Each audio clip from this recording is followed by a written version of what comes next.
Okay, so lesson 11.3 is going to talk about shapes and distributions, kind of continue what we did with box and whisker plots. Now we're going to be looking at histograms. So a histogram is very similar to a bar graph. It looks something like this.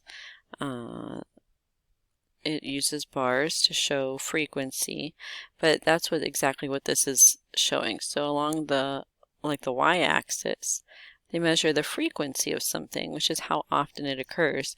And to come up with those values, often a frequency table is created. So you would make like little tallies, something like this, and then you would put 5. So maybe an interval from 0 to 1, there's 5. In the interval from 2 to 3, there's 3 of whatever it is we're doing. So the key with your histogram is that along the bottom here you have your intervals, and these intervals have to be equal spaced. So notice I have from 0 to 1, 2 to 3. So you can't have something like from 0 to 1 and then 2 to 4 and then 4 to 10, or sorry, 5 to 10. It has to be equally spaced, or else it's misleading. The data is not very revealing to us. Okay. All right, so let's talk about some, there can't be any gaps then because of those intervals. So let's talk about when we have a few different histograms created, how those are interpreted. So like we saw before, if it's symmetric, which we'll start with this one, if it's symmetric, that means that tallest frequency, the highest bar, is right in the middle, and then everything seems to fall equally so on left and right. Okay, so the data on the right of the distribution are approximately a mirror of that on the left. That would be symmetric. Now, if we kind of think of this as a cat, again, we're sticking with a cat, different cat this time, but we have her like this. So notice she's looking at her tail, so that's where her eye is longer there. So when the tail of the data is longer, we consider it skewed in whichever direction that tail went. So this is considered skew left, okay? Meaning, again, just like we saw with the box and whisker plot, when it's skew left, that's the longer part, but these are high numbers, so most of the data is congregated here on the right. And then opposingly, if we have our data where it's like it jumps and then it levels out as it goes to the right, think of like our little cat here with the tail on the right side. So this is skewed right. Most of our data is congregated there on the left. Okay? All right, so what we have in this next problem is the table shows the average annual snowfall in inches of 26 cities. Now, I've already gone ahead and created this for you, but so if we have these intervals, so 15 to 28, 29 to 42, there's the same number of values within each of these ranges, and they cover all of the inches given. So we would go through, if we were in class, and we would say, all right, 22, that falls in this category. We would have made a little tally. 15 falls in this category. 20 falls in this category. We would have done that for all of these until they were all crossed out, and we would have just tallied up our values. But, or, just to save time and jump ahead, I can tell you that there are 11 that fell in the first range, 8, 5, 1, 0, and 1. So these are considered my frequencies. It's how often they occurred. So let's look at down at part A. It says display the data in a histogram using 6 intervals beginning with the first one. So they gave us the first interval. If you're thinking, well, how would I come up with those on my own? There are ways of doing it, but usually they'll start you out in some way, okay? All right, so they started us out with that one, and that's how the other ones came to be. But now what I would do is I'm going to go through and say, well, the first one's 11, so I'm going to make a bar that reaches 11. Notice 28 jumps right to 29, so there's no gap in my spacing. Next one is 8, so this is 8. And then we have 5, which is approximately here for that one. My frequencies along the left, my intervals along the bottom. Then we have 1, so this is only here at 1. Then we have 0, and then we have 1. So if there's 0, I mean, if you want to put like a line there, but there's nothing, you could just leave it blank as well. There's our histogram. Okay, so I already have the answer there, sorry. Oh well, I think I missed that part. Let's talk about, though, if this is skewed left or right. I have to go back then because there was something lower down. So this one, the data seems to extend out that direction. So this is considered skew right. Okay.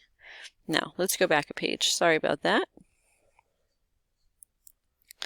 down here. I forgot this part of it. So we talk about if it's skewed left or skewed right, but now that actually tells us something. So if you're wondering why does that even matter, depending on how the data is distributed, that tells us what to look at. So if it's symmetric, everything's pretty even and mirrored, then the mean is a very good approximation of center. Remember, if you think back, like our first lesson, we talked about the mean, the median, and the mode. Okay, they each have their own purpose. We're focusing really on just these two right now. If it's symmetric, that mean, it's a good average, and that makes sense. It's kind of like right in the middle. It averages out the data since they're symmetric on both sides. And with the mean, if you remember back, we used that formula to go ahead and calculate the mean, and it was like x minus x bar squared and da-da-da. So we use the mean in the standard deviation. So this mean tells us the center, and then the standard deviation tells us how it varies, how it ranges. Okay, not range, bad word, how it spans. Okay, and how the breakdown is. Now let's say our data is skewed left or right, it doesn't matter. The mean, as they have shown in here, like the mean on this one, it's not really representing the data. Most of the data is congregated here on the right, so the median is a better measure of center. So when your data is skewed, your measure of center that you're going to use isn't the mean, it's going to be the median. Okay, so they say that for the measure of center. And then if we think about what measure of variation used the median, that was the one we just did. Lower extreme, lower quartile, median, and then upper quartile, upper extreme. So the median is used in our 5-number summary, which then can be used to make a box and whisker plot. So the 5-number summary describes the variation. Okay, so let's go back to that problem we were just on then. And if I look back at this snowfall, which measures of center and variation best represent the data? Well, it's skewed, so that means my median is going to be a good measure of center. And for the variation, the median shows up in our 5-number summary, so that helps us remember that the 5-number summary is a good measure of variation. All right, now part C says a weather station lists the top 20 snowiest major cities. The city in 20th place had 51 inches of snow, so that means there were 19 cities above it that had more than 51 inches of snow. Now, how would you interpret that data? Now, if we look at our data is average annual snowfall for 26 cities. Now, they don't tell us which 26 cities, but let's see. We have, if we're talking about 51, I know we have a lot written on the screen right now, but 51 inches would be right about here. Do we have many cities that fall above 51 inches? Not really, right? So that leads me to conclude that our cities that were taken into this poll are not including most of the snowiest cities, because if they were, there'd be 19 of them that would fall greater, that would have more than 51 inches, and we don't know. I mean, we have 2 for sure, but there might have been some, and we could look at our data, actually count how many, but only a few, not many. Okay, so that's how I would interpret it. All right, let's look at this double histogram showing the distribution of monthly precipitation for 2 towns over a 50-month period. Compare the distributions using their shapes and I can't read this problem. Appropriate measures of center and variation. All right, this one is skewed. It goes up and then it kind of withers out there to the right. So this is going to be considered skewed right. All right, and my next one, this one's hard to tell. I mean, obviously that bar, I think it would be better if they gave us one a little bit lower. And how about for our sake, we'll just do that. Pretend that's not there.